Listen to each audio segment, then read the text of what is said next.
And my guest is James Hildreth from Somerset County Cricket Club, or Hildy, as he's known around town. James, welcome to Turn FM. Good to see you. Thanks your very much. Testimonial year, which we'll go into in just a moment. But first of all, for those that don't know much about cricket, probably recognise your name, maybe have seen you floating about town and stuff. Tell us a bit about your career with Somerset County Cricket Club. And I'll learn from this as well, because if Terry was here, he'd be all over this like a rat, because he's a massive, massive cricket fan. So I'll be learning from this as well. So. Well, I mean, I started in 2003, really. That's when I signed my first professional contract. I went to school down in Somerset, moved down here when I was 10. And then when I finished school, got offered my first professional contract at 18. So that was in 2003 and remained here ever since. So did you go to Millfield? I did, yes. You did, yeah. Yes. Whereabouts are you from originally? Milton Keynes. Oh, right, okay. Yeah, the concrete jungle. I can almost hear the boos coming in now, so... Yeah, but you've been accepted very, very well here in Taunton. Do you ever get back up there much? Yeah, my parents still live up there, just outside Stony Stratford. So I go back there as much as possible. Stony Stratford, eh? Great. Okay, and let's very briefly talk about your own personal season, how it's been for you so far this year. Indifferent, I would say. I think managed to get a few runs recently. The championship hasn't been particularly consistent for me, but we managed to. I did all right up in Scarborough when we played Yorkshire, so that was all right. And then we've been playing in the T20 kind of block at the moment, and I've been quite pleased with how my form's been in the T20. As a team, we've been indifferent again. We're in a relegation battle in the 4-day championship stuff, and then in the 2020 we've got a massive game on Friday against Hampshire to see if we can qualify for that. Where do you think it's sort of become a bit indifferent when you compare it to what happened last season? I think last season we prepared some wickets at the end of the season that produced some good results for us, spinner-friendly conditions at Taunton. This year we tried the same at the beginning of the season, but obviously everyone else had that knowledge that we were going to try and do that. So it didn't go our way. The gamble didn't pay off towards the beginning of the season, but we started doing all right. We had a good draw last game, and then we won the previous game. So hopefully the momentum's shifting for us. And what would you say has been your career highlight, your personal career highlight? What's been the best thing for you? Well, I think as time's gone on, the highlight's probably been winning a trophy for Somerset, to be honest. It was the last trophy we won. It was back in 2005 when we won the 2020, which is a long time ago now. And at that time, it was an amazing feeling, but I presumed that we'd kind of win more trophies, because I was young at the time, 20 years old, thinking, hopefully we'll win a few more. There's no reason why not. We've got a good county.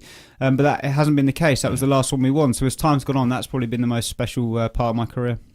Okay, so we're into your testimonial year. For those that don't know what that actually means, just explain it. But it kind of means... You explain it, because I'll get it all wrong. I know it will. Well, I suppose... it's called a testimonial year this year. It's always been called a benefit year in the past, but I suppose in other sports you would relate it to football or rugby in terms of just having a testimonial match where they might have a one-off match, sell out a stadium and do that and pocket the money. In cricket it's slightly different. You're basically awarded a testimonial for your kind of service to the club, basically your Is role. there a set amount of time? Is it like 10 years or... Traditionally it used to be 10 years after you got given your county cap. It doesn't work like that anymore, but if you've given some good service to the club and you've been around for enough like quite a few years, and they'll offer you a testimonial year. So you have your whole year, the calendar year, to try and fit in kind of as many events for yourself as possible, really. And how's that all going so far? Yeah, really well. It's been good. So we've had quite a few number of events happened over the year so far, which have been great, and then we've got a few more coming up. Brilliant. Okay, we'll go into dates and things in a moment, and of course you're greatly aided and assisted by one Richard Bryce from Somerset County Sports, who's very kindly been a big part of Tone FM over the last 5 years, sponsoring things and helping us out. Thanks a lot, Rich. No worries. no worries. Right, okay. So let's talk about the big one that you're going to be doing a bit later on this year. This is a big old walk for you, which is not such a bad idea, is it? Well, no, it's brilliant. I think one of the great things about being offered a testimonial year is you get to support some charities, and one of the charities I'm supporting this year is the Children's Hospice Southwest. And so as part of the year we're doing a charity walk, and we're walking from one of their hospices in Barnstable down to another one in St Austell in Cornwall. So we're taking on the Southwest Coastal Path. I think it's around 130 miles with a few of my mates. And we're just looking to kind of raise... Few of my mates, few tinnies, couple of barbecues. I made that sound seriously easy, but apparently it's going to be quite tough. Yeah, that coastal walk, beautiful as it is actually quite a challenge. Yeah, I guess that's the idea, really. We didn't want to just be having a walk and then a few sundowners in the evening. It had to be a bit of a challenge for people to throw some money at it. What's the plan on this in terms of how many miles you can walk a day and? Well, Ross Ward, who's doing it with us, he's kind of the route guy, and I think we're doing about 20, 30 miles a day over 4 days. It's like a marathon a day for 4 days. Yeah, on the coastal part. So it's going to be tough. Yeah. It's going to be hard work. But no, it's great. So if you're interested in kind of sponsoring anything, if you just Google Hildy's Hospice Hike, then that will bring up the fundraising page. Well, tell you what, we'll put that up on our Facebook page and our website page as well for you. Hildy's Hospice Hike. I like the sound of that. There we go. Do you do much sort of running yourself or walking in your spare time? Obviously, you have to. You're a sportsman, so you've got a certain level of fitness to keep. So that's got to be half the battle, surely. Well, I'd say I'm doing a lot of walking in the field at the moment. I'm getting good training hours in, and then running after the ball to the boundary quite consistently at the moment as well. So I'm feeling pretty fit about it. It's all done intentional, mate. That's right. They're working towards you having a really good testimonial walk. That's what it is. Yeah. Excellent. Okay. Now, when you talk about testimonials, to me that suggests retirement. That's what you're going to say. Yeah. I may be very wrong in that, and I don't mean to be insulting or anything because you're still clearly quite young. How old are you, by the way? 32. 32. So you've still got, cricket terms, you've probably still got a good 10 years left in you, haven't you?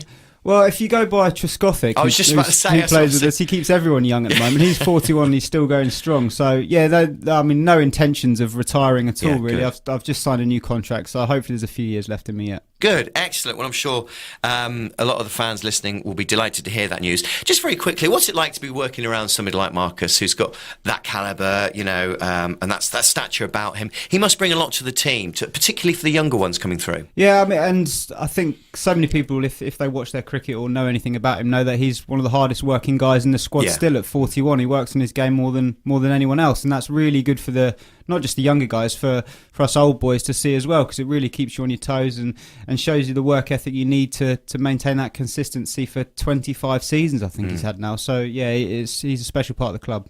Good, excellent. Okay, what are the dates have we got coming up then that we can talk about in terms of fundraising and some of your testimonial stuff? I'll probably pass you over to my chairman for that. Ricardo! Oh dear. Hello, mate. Come closer, dear boy. Come closer. That's it. This is, just in case you're wondering who the strange voice is in the background, Richard Bryce from Somerset County Sports, who's a particularly strange man in his own right anyway. Thank you very much for that. First of all, Richard, thanks for all the stuff that you've done with us over the last sort of 4 or 5 years and stuff. It's always been a pleasure. Right, now you're sort of looking after Hildy's testimonial bits, which sounds wrong in every way if you've misheard that.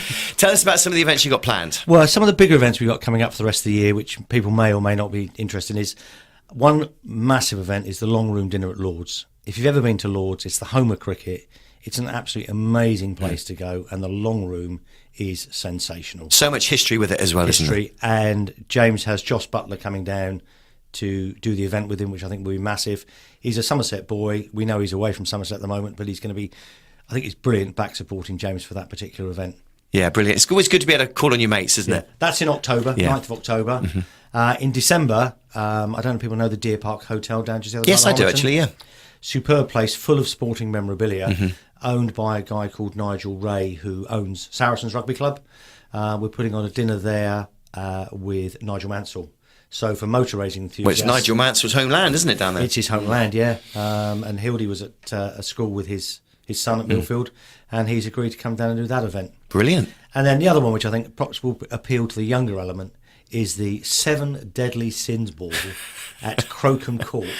I love Crocombe Court. Are you going to be in the dungeon? Hopefully not. Hopefully okay. not. But it's based on 7 Deadly Sins of gluttony, greed, which there'll be different rooms with different things in.